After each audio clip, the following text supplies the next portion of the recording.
Na, merginos, prieš išeidama susikipkime už rankų ir užpildykime vieną kitą energiją. Diana, ši idėja su kaspinėliais, ar tai taip pat tavo ir Nastės idėja? Na taip, o ką? Aš tik pradedu pavydėti. Kodėl visas idėjas turi su Nastė?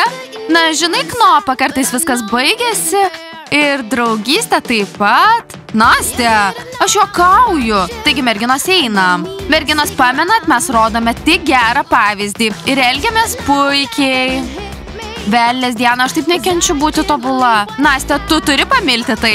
Gerai, eime, Diana, nustok kalbėti su to Nastė. Knopa, nepavydėk. Nastė.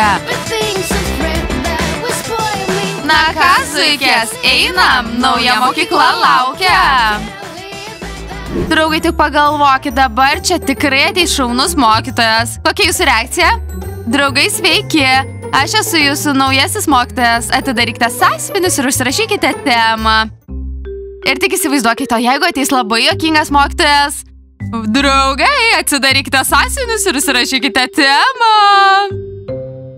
Stop. Draugai, kokį mokytoją norėtumėt matyti mūsų klasėje? Juokingą ar šaunų? Šaunų. Ne, juokinga. Supratau.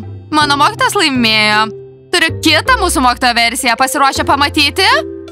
Ar mokytoja yra moteris? Ne, griežtas mokytojas. Labą dieną, vaikai. Sėdame ir rašome naują temą. Na taip, merginos, šis mokytojas visai ne mokytojas Maikas. Ne mokytojas Maikas, taigi jis griežtas. Taip, jis griežtas, bet jis visada mus palaikys.